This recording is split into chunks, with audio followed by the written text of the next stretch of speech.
Bonsoir, JO, J-19, Piancavallo, Merle, Carole, première. Bravo, je traduis.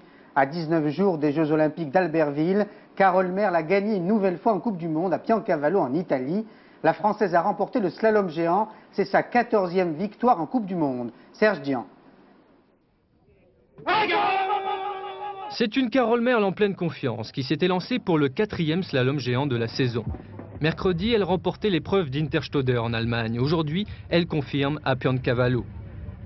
Sur ce tracé très difficile et partiellement glacé, Carole parvient à trouver la bonne trajectoire. Très basse sur les skis, elle enchaîne bien les portes et commet très peu de fautes.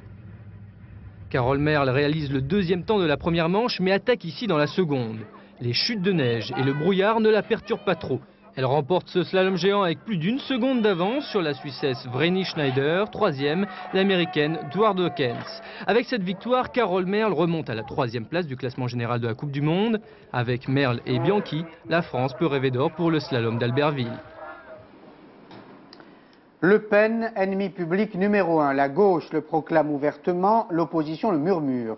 Mais la plupart des hommes politiques éprouvent aujourd'hui le même sentiment, même s'ils n'affichent pas pour autant le même comportement à l'égard du leader d'extrême droite. En première ligne, face au leader du Front National, le Premier ministre Edith Cresson qui porte plainte pour injure contre son gouvernement. Mais Jean-Marie Le Pen persiste et signe et il n'est pas seul. Le bureau politique du Front National soutient, je cite, l'action de salubrité publique de son leader et s'indigne ce soir des poursuites judiciaires engagées à son encontre. Jérôme Catala, Véronique Gorel. La semaine dernière à Nancy, comme avant-hier à Rodez, la mobilisation contre Jean-Marie Le Pen s'organise. Mais dans le même temps, le président du Front National tient des réunions publiques devant des salles combles. Un succès qui lui permet de ne pas s'émouvoir de la plainte déposée par Edith Cresson contre lui. Ce soir encore à Amiens, il vient de récidiver. Les mots que j'ai prononcés en parlant du pouvoir socialiste, à savoir gangsters, voleurs et rackettaires, ne sont pas des injures. Ce sont des accusations publiques. Par conséquent, je conseille à Madame Cresson, si elle les conteste, de m'actionner devant la justice, non point pour injure, et qui est un peu une des matières qu'elle connaît bien, mais pour diffamation. En fait, même si le bureau politique du Front National s'en indigne officiellement cet après-midi, l'action judiciaire engagée par le gouvernement est l'occasion pour Jean-Marie Le Pen d'un regain publicitaire. D'où les réactions mitigées d'une partie de la classe politique, notamment à droite, qui craint que la plainte d'Edith Cresson ne fasse passer pour un martyr le président du Front National et qui préférerait que les seuls juges soient les électeurs. Je voudrais demander au gouvernement de se rendre compte à propos de cet incident ridicule et méprisable, de se rendre compte qu'il ne faut pas utiliser le Front National. Est-ce que le Premier ministre a eu raison de porter plainte? Je suis réservé, car je crains qu'une fois de plus, cela donne une tribune à Jean-Marie Le Pen qu'on présentera comme un martyr. Aujourd'hui, attendre, ne rien dire, faire la stratégie de l'autruche, c'est dans quelques semaines se retrouver dans une situation où on aura des résultats ici ou là, j'espère les plus faibles possibles, mais qui démontreront une certaine représentativité du Front National. Et alors à ce moment-là, qu'est-ce qu'on dira ? Jean-Christophe Cambadélis est l'un des organisateurs d'une manifestation anti-extrême droite qui doit avoir lieu samedi, à l'appel également de SOS Racisme, de nombreux syndicats et associations et du Parti Socialiste. Car la lutte contre le Front National est une priorité pour Laurent Fabius, le nouveau premier secrétaire du PS. Une priorité qui permet aux socialistes d'abord de dénoncer les alliances locales entre l'opposition et le Front National, mais aussi d'essayer de faire quelque peu oublier l'affaire Urbain-Sagesse. De toutes ces critiques, Jean-Marie Le Pen n'en a cure, au contraire, elle le conforte, vous l'avez vu, dans son attitude offensive et agressive à l'égard de ce qu'il appelle la bande des 4. Et la peine qu'il encourt ne le fera pas changer d'avis. De 6 jours à 3 mois de prison et une amende pouvant aller jusqu'à 80 000 francs, voilà ce que le code pénal prévoit pour le délit d'injure. Mais la procédure risque d'être très longue. Il faudrait notamment obtenir la levée de l'immunité parlementaire de Jean-Marie Le Pen pour que le leader du Front National passe devant un tribunal. Christian Metz. C'est l'article 33 de la loi du 29 juillet 1881 qu'Edith Cresson invoque pour traduire Jean-Marie Le Pen en justice. Un article qui réprime l'injure publique envers un corps constitué. Un article dont l'usage est rarissime, au point que la jurisprudence sur le sujet est mince et que c'est la première fois en un siècle qu'un gouvernement fait usage de cette disposition. Il n'empêche, Jean-Marie Le Pen, s'il était condamné, risque une peine de prison allant de 6 jours à 3 mois et une amende pouvant atteindre 80 000 francs. Mais avant d'en arriver là, les étapes seront nombreuses et la procédure risque d'être très longue. Une fois la plainte réellement déposée, il y aura ouverture d'une enquête préalable. La justice doit en effet s'assurer que les propos ont bien été tenus, publiquement, et surtout qu'il s'agit bien d'injures au sens du code pénal. Celui-ci laisse là-dessus une part d'appréciation au juge en parlant d'expressions outrageantes, termes de mépris ou invectives qui ne renferment l'imputation d'aucun fait. Ensuite, la justice devra demander au Parlement européen de lever l'immunité parlementaire du député Le Pen, ce qu'il a déjà fait lors de précédentes affaires, et c'est seulement lorsque ces différentes conditions seront remplies que l'instruction pourra être achevée et qu'une audience pourra s'ouvrir. Autant dire que le président du Front National a du temps devant lui. Notre invité ce soir s'appelle Laurent Geoffrin, bonsoir. Bonsoir. Vous êtes le directeur de la rédaction du Nouvel Observateur et vous avez publié un livre au Seuil, La régression française. C'est une thèse pertinente, régression partout. Régression, l'idée générale est simple, c'est qu'on avait un système de valeurs collectives au début des années 80 qu'on a abandonné et on ne l'a pas remplacé. Et du coup, comme aucune société ne peut vivre sans référence commune, sans valeurs collectives, on se rabat sur des comportements, des formes de pensée du passé. Alors justement, régression en économie, vous le dites, avec le triomphe des prédateurs, voilà. En social avec les corporatismes et en religion avec le retour des intégrismes. Attardons-nous, c'est la raison pour laquelle on vous a invité ce soir, sur le politique. À votre avis, le climat politique actuel nous conduit-il à la régression ? Oui, c'est qui traduit cette régression. C'est qu'on avait un système de vie politique qui était trop idéologique.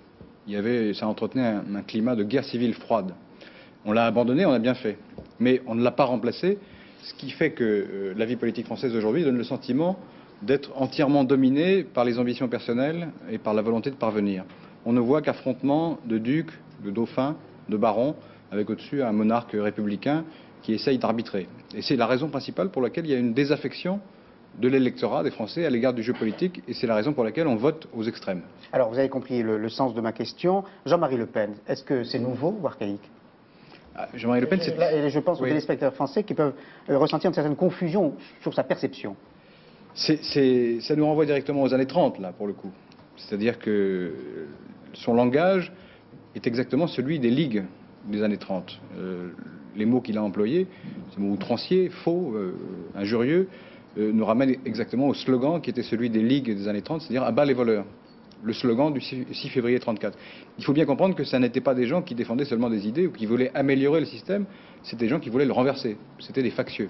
Alors le Front National n'a pas choisi cette stratégie puisqu'il va aux élections. Il a une stratégie électorale. Dit-il. Pour l'instant, il le dit, il le fait. Mais le mimétisme est tel que toutes les inquiétudes sont permises. Alors justement, votre comparaison est terrible. Les années 30, je le dis pour les jeunes téléspectateurs, c'est la mort de Stavisky, c'est effectivement février 34, c'est la montée des fascismes en Europe. Il y avait de la même manière des scandales financiers qui touchaient une partie de la classe politique et qu'on a abusivement généralisé à l'ensemble du système, et ça a provoqué la montée de l'extrême droite. Alors est-ce qu'on peut arriver au même aboutissement ou comment l'éviter? Comment l'éviter? Je crois que ces valeurs collectives dont je parle doivent être mises à l'honneur. On ne peut pas donner comme morale à la société le simple souci de soi, la simple volonté de réussir sa carrière ou de conquérir des places. Et là, je crois qu'il y a une responsabilité collective de l'ensemble de ceux qui nous gouvernent, pas seulement le gouvernement, mais l'ensemble des élites. Dans les années 80, qui sont celles, à mon avis, de la régression, les élites françaises ont donné le sentiment de s'intéresser à trois choses: gagner de l'argent, conquérir les places et passer à la télévision. C'est une très mauvaise manière de maintenir la cohésion sociale. Et comment mettre fin à ce discrédit?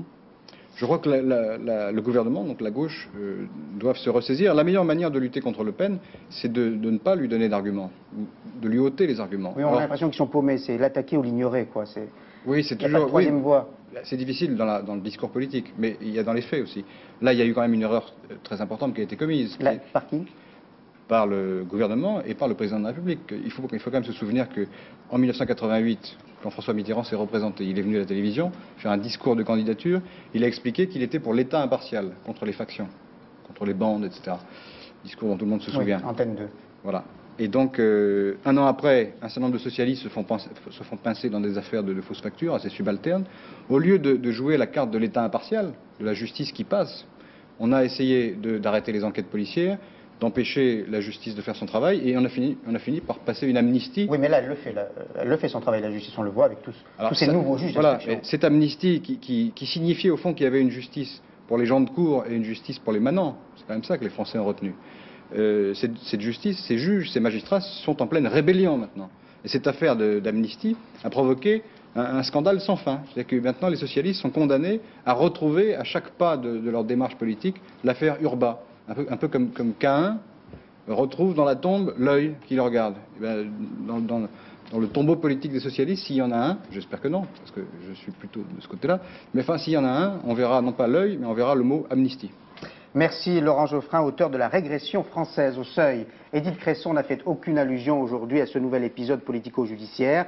Le Premier ministre a préféré quitter Paris pour se faire le VRP de sa politique industrielle. Mais c'est avant tout les industries de pointe que le ministre a voulu valoriser, notamment le nucléaire civil, de Saclay à Rome. Et en 48 heures, Édith Cresson a visité et visitera demain plusieurs sites. Des sites bien choisis, ils sont tous performants, ils développent des politiques de synergie et s'orientent vers l'Europe. Un marathon industriel suivi par Michel Lemerle et Philippe Jasselin. Fin d'après-midi, Édith Cresson reprenait l'avion pour Rome. À aucun moment de la journée, les journalistes qui guettaient une réaction après les poursuites engagées contre Jean-Marie Le Pen n'ont vu leur curiosité satisfaite. Pas question pour le Premier ministre de mélanger les genres et de brouiller l'initiative du jour. Cette visite au pas de charge à la France de demain, dans une demi-douzaine de sites réputés pour leur recherche, une sorte de coup de chapeau aux industries du futur pour bien montrer que c'est ici que vont se jouer les grandes batailles de l'avenir, plus que dans les joutes politiques quotidiennes. À Saclay, au CEA par exemple, où les travaux sur l'enrichissement de l'uranium par laser vont permettre d'abaisser considérablement les coûts et d'ouvrir de nouveaux marchés, ou au Leti à Grenoble, où l'on prépare des composants électroniques révolutionnaires. Ce voyage avait aussi un objectif plus précis, montrer la logique du nouveau pôle industriel annoncé à la mi-décembre, qui regroupera les activités civiles de Thomson et de CEA Industrie. Ce rapprochement permettra de créer un groupe de taille internationale comprenant le nucléaire civil, l'électronique civile, les composants, le biomédical et qui offrira les opportunités d'alliance avec d'autres partenaires, qu'ils soient français ou étrangers. Prochaine étape ce soir et demain à Rome, car l'Europe est aussi une des dimensions de ce dossier industriel. Dans ce tableau plutôt sombre peint tout à l'heure par notre confrère, il y a tout de même une tache de couleur. Ce n'est pas un canular, c'est une bonne nouvelle. La Sécu sera en principe en équilibre en 92. Et c'est la conséquence de plusieurs mesures prises ces derniers temps par le gouvernement, l'augmentation de 0,9% des cotisations ou encore la maîtrise des dépenses de santé dans certains secteurs ont permis de trouver de l'argent pour 92. Cela ne résout pas pour autant le problème à long terme. Agnès Molinier et Marc Dou. 3 milliards de francs seulement de déficit au lieu des 12 prévus. En 1992, les comptes de la Sécu devraient s'équilibrer. Selon le quotidien La Tribune de l'Expansion, c'est ce qui ressort du rapport de la Commission des comptes qui sera présenté le 28 janvier. Pas de commentaire officiel au ministère des Affaires sociales, mais la confirmation que l'assurance maladie ne sera pas en déficit cette année. Il faut dire qu'en augmentant les cotisations de 0,9% au mois de juillet dernier, le gouvernement a trouvé plus de 20 milliards. Il en espère 40 de plus des diverses mesures d'économie et des accords avec les professions de santé. Ce qui reste déficitaire en 92, c'est la branche vieillesse. Mais le déficit estimé à 20 milliards ne devrait pas augmenter. Et pour cause, depuis 91, les pensions n'ont pas été revalorisées par rapport à la hausse des prix. Un rattrapage serait coûteux. Bien entendu, ça peut appuyer sur le déficit de la branche vieillesse, mais je crois que c'est un engagement de solidarité et d'équité à l'égard des retraités. Donc il faudra dégager peu à peu les ressources nécessaires pour garantir leur pouvoir d'achat. Ce qu'il faut savoir, c'est que je prends l'engagement de garantir les retraites des retraités actuels. Deuxième engagement, la retraite à 60 ans ne sera pas remise en cause. Pour le reste, il faut en effet prendre des mesures et je les déciderai d'ici 3 mois. Le gouvernement s'était déjà donné l'année 91 pour réduire le déficit de la branche maladie. Le rapport de la Commission des comptes mardi dira si cela suffit à équilibrer la sécurité sociale avant les échéances électorales de 93. Raymond Lacombe prend le même chemin que Bergeron, Maire, Ségui ou Krasuki, celui de la retraite. Le syndicalisme paysan, à l'image du syndicalisme ouvrier, perd son dernier leader charismatique, il démissionne. C'est une exclusivité de la 3. C'est pour des raisons personnelles que le leader de la FNSEA s'en va. Il quittera la tête de la fédération avant l'été. Et après 6 ans de mandat, on compte déjà 3 postulants à la succession. Une interview recueillie par Yves Garrick à Toulouse. Commentaire, Claude Guénaud. C'est dans la quiétude de sa ferme de l'Aveyron que Raymond Lacombe a pris sa décision. À 62 ans, il s'apprête à abandonner la présidence de la FNSEA qu'il dirige depuis 1986. Sa démission devrait avoir lieu avant l'été. Il est logique que ce soit des agriculteurs très actifs, qui sont en pleine activité, qui prennent aujourd'hui les rênes de la maison, car les enjeux sont tels pour l'avenir, aussi bien à Bruxelles qu'à Paris, qu'il est important que les jeunes soient nettement dans le coup de l'évolution qui se dessine aujourd'hui et qu'ils la préparent ensemble. Donc au cours de l'année 92, je laisserai la présidence de la FNSEA à des plus jeunes. Avec à son actif le succès de la grande manifestation paysanne de septembre dernier, Raymond Lacombe choisit de quitter la FNSEA avec les honneurs, avant que le syndicalisme agricole devienne ingérable. Il y a déjà eu les violences de l'automne dernier, les mouvements de désespoir des agriculteurs. Les réformes en cours à Bruxelles avec la fin des prix garantis risquent d'accentuer encore les divisions du monde rural. D'un côté, les exploitations familiales assistées et de l'autre, l'agriculture gérée comme des entreprises modernes. Pour sa succession, il faut aussi compter sur les rivalités politiques entre centristes et RPR qui dirigent traditionnellement le syndicalisme paysan. Actuellement, 3 ou 4 candidats possibles attendent de succéder à Raymond Lacombe. Tous ont dirigé récemment le Centre des jeunes agriculteurs. En Algérie, le leader actuel du Front islamique du Salut n'exclut pas ce qu'il appelle une explosion populaire. Abdelkader Hachani fait allusion aux arrestations de militants intégristes qui se multiplient et aux conséquences que cela pourrait entraîner dans le pays. Une région échappe à ce climat de guerre civile pour des raisons ponctuelles et historiques, la Kabylie. C'est le seul bastion où les islamistes n'ont jamais réussi à s'implanter. La Kabylie qui, en politique, a retenu depuis longtemps un seul slogan, ni État islamique, ni État policier. Le coup d'État a donc en partie soulagé la population, mais les Kabyles sont encore réservés quant au rôle de l'armée. Reportage de nos correspondants sur place, Morad Aïtabouche et Christian de Carnet. Loin des querelles politiciennes et des bruits de bottes de la capitale, la Kabylie, à l'est du pays. Cette région, l'éternel bled et Siba, le pays de l'insoumission, a été la seule à résister lors du premier tour des élections au raz-de-marée des intégristes du FIS. Aujourd'hui, les montagnards, dans leur immense majorité, ne sont pas mécontents du coup de force. Le soulagement est quasi général. On a payé vraiment cher cette liberté individuelle, cette liberté personnelle, la démocratie. On veut être démocrate, on veut faire des pas en avant et non pas en arrière. Dans ce village, perché dans le Djoudjoura, la montagne kabyle, la mosquée ne fait pas vraiment recette. En revanche, le café ne désemplit pas. L'alcool, ici, est toléré. La journée passe à la cadence des parties de domino et des conversations sur le pouvoir. Le gouvernement, c'est zéro. Le bled, il est à nous. Si on n'en tient pas à nous, c'est foutu. C'est nous les Kabyles qui vont marcher ce bled. Sinon, ils peuvent rien faire. Et les intégristes? Les intégristes, c'est le dernier de mes soucis. Aussi bien dans ce village qu'à l'université de Tizi Ouzou, la capitale, les intégristes n'ont pas leur mot à dire. Ici, les étudiantes ne se voilent pas le visage, mais malgré le soulagement, elles ne sont toujours pas rassurées. L'intégrisme, d'accord, on est tous contre. La situation n'est pas du tout rassurante, parce qu'on ne sait jamais, du jour au lendemain, ça change la situation et tout. Puis l'islam, c'est quelque chose de très beau, c'est vrai, c'est très beau, mais l'intégrisme, on est tout à fait contre. Vous êtes soulagé aujourd'hui? On ne fait pas vraiment, non. Pourquoi? C'est tant jamais, avec les risques qu'il y a pour la guerre civile et tout, ça fait peur toujours. Hein. Si les Kabyles ne veulent pas d'État intégriste, ils refusent de la même manière l'État policier qui semble se mettre en place. Démocrates avant tout, comme des millions d'Algériens, ils n'aspirent qu'à une seule et unique chose, la paix civile. Accessoirement, la relance du processus démocratique. Mais là encore, ils vont tous devoir attendre. Les Bulgares choisissent la continuité. Gelio Djelev, le président sortant, a été élu aux élections présidentielles, les premières au suffrage universel dans ce pays. Le premier président élu en Bulgarie a maintenant devant lui la lourde tâche de réussir la réforme économique. Et cela ne sera pas chose facile. Jean-François Gringoire. À 56 ans, Gelio Djelev devient le premier président de la République bulgare élu au suffrage universel. Gelio Djelev est un ancien philosophe dissident qui a déclaré aussitôt son élection que le processus démocratique dans le pays est irréversible. Président sortant, Djelev était le candidat de l'Union des forces démocratiques, mouvement anticommuniste. Avec 52% des voix, il a battu l'indépendant Veljko Valkanov, 47%, candidat du Parti socialiste, en fait ex-parti communiste bulgare. Cette faible majorité s'explique par la crainte des Bulgares à l'égard du programme de réforme annoncé par Djelev. La Bulgarie a déjà 400 000 chômeurs. Une privatisation rapide de l'économie pourrait faire grossir ce chiffre. Mais Gelef souhaite agir vite pour, dit-il, attirer en masse les investissements étrangers.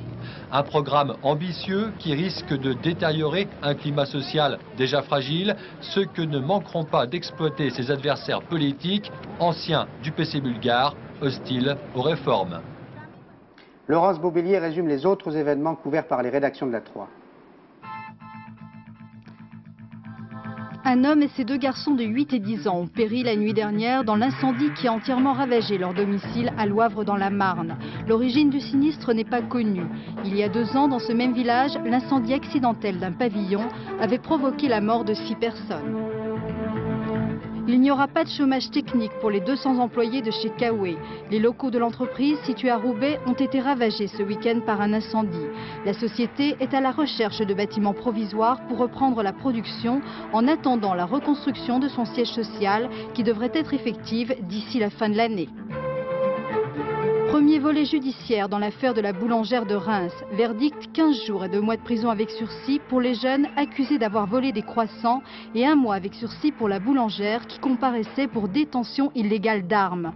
Prochaine étape, un procès en assises pour cette dernière qui a, rappelons-le, abattu un des jeunes. La folie des grandeurs, 1,70 m et 900 kg de cristal de baccarat. Ce vase impressionnant a été commandé par un Japonais qui mesure très exactement la même taille que le vase. L'histoire ne dit pas quel est le poids de cet inconnu. Délocalisation forcée aux portes de Paris, mais la profession intéressée n'a pas le droit de protester. C'est celle qui peuple le bois de Boulogne. Et justement, au bois de Boulogne, le seul objet que l'on ait trouvé pour lutter contre la prostitution, c'est la barrière métallique. 4 voies sont barrées dès ce soir 20h et jusqu'à 6h du matin. Reste à savoir si cela sera efficace. Christine Lehéran, Denis Paget. Des barrières contre les travestis et leurs clients. Voici le nouveau dispositif pour enrayer la prostitution. Elles seront disposées à partir de 20h pour boucler les allées où se concentrent les activités des noctambules du bois. Pendant la journée, c'est le lieu privilégié des sportifs. Mais une fois la nuit tombée, c'est en fait autour des lacs inférieurs et supérieurs que commence le balai des voitures et des quelques 300 travestis. Ces allées-là seront fermées. Ces restrictions ne pénalisent pas la circulation sur les grands axes de passage, ni outre mesure les autres types d'activités, comme les restaurants installés en pleine verdure. Ça obstrue 2 entrées de Paris. Puis, enfin, il en reste d'autres tout de même. Alors, s'il faut considérer les menaces de sida, il faut bien faire un effort aussi de notre côté. En avertissant la clientèle, je pense que... Un commerce parallèle va être pénalisé par ces interdictions, celui des vendeurs ambulants qui resteraient pendant la nuit les clients du bois. Ils vont devoir revoir leur stratégie. Mais en fait, ces mesures évoquées depuis plusieurs semaines sont déjà dissuasives. La prostitution s'est déplacée, une partie des travestis n'exerce plus sur ces trottoirs.